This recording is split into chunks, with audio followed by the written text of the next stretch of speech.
Okay, boys and girls, here we are, Chapter 9, Section 2, Extra Practice Problems. Okay, so go ahead and read over this question, come up with a theoretical and experimental probability of choosing a green, red, and black marble, and then compare your answers with mine. I'll go through the explanations. Hopefully you get them all right. Okay, so let's start with the green marble. So, the theoretical probability, well, there's 3 marbles. One of them is green out of the 3. So theoretically, we expect 1 out of 3 attempts to be green. That is a decimal of 0.3 bar notation and a percent of 33.3 bar notation. Now, the experimental probability for this is what actually happened. So, 21 times they pulled green out, and that's when they tried it 60 times. Now, 21 over 60 we can reduce. We can divide top and bottom by 3. We end up with 7 over 20, and that's going to be a decimal of 0.35, and that's going to be 35%. Not too far off. Theoretical and experimental were very close there. Next, let's take a look at red. Now again, red has the same theoretical probability. 1 out of 3 marbles were red. That's 0.3 bar notation and 33.3 bar notation percent. Now the experimental probability of this would be 24 times out of 60 tries, and that's going to reduce. Divide top and bottom by 6, it would reduce to 4 out of 10. Divide top and bottom by 2, that would reduce to 2/5, or 0.4, or 40%. Not too far off, but a little more off than for the green. Now the last one we had to talk about was the black.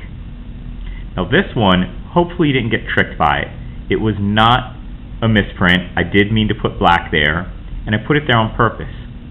Are there any black marbles in the bag? No. So the theoretical probability is 0, or 0%. You can't grab a marble that's not there. The experimental probability is the same. They never were able to choose the black marble because it wasn't there, so it's 0%. I put this here to show you that sometimes the answer is 0. Sometimes they'll ask you about the probability of something that can't be done. Don't be afraid of putting 0 as an answer. Alright, next, let's take a look at predictions.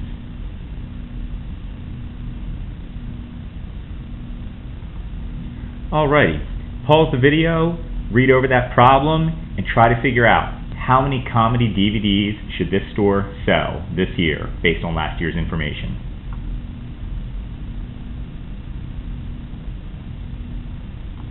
Okay, well last year the store sold 1,500 total DVDs. I got that by adding these numbers all together, and of those 1,500, 580 were comedy.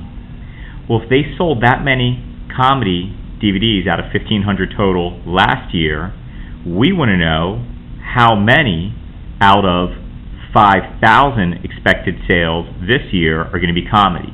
This is how we're going to set up the problem. And then from here, we solve with cross products. Now, if you forgot how to do this, you're going to draw the loop. Here we have 1,500 multiplied by x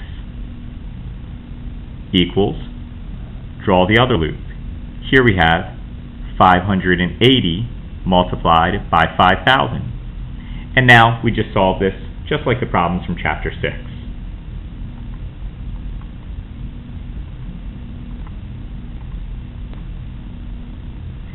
So, we end up getting 1,933.3 bar notation DVDs. Now, normally with rounding, you say 5 or more go up, 4 or less go down. But you can't have a partial amount of a DVD.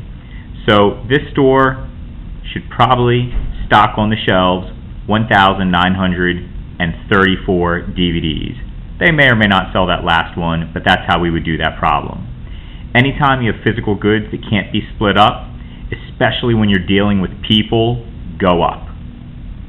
Don't want to split up people. Alright, so boys and girls, that's it. Hopefully you did pretty well on those two problems, and we'll see you in class.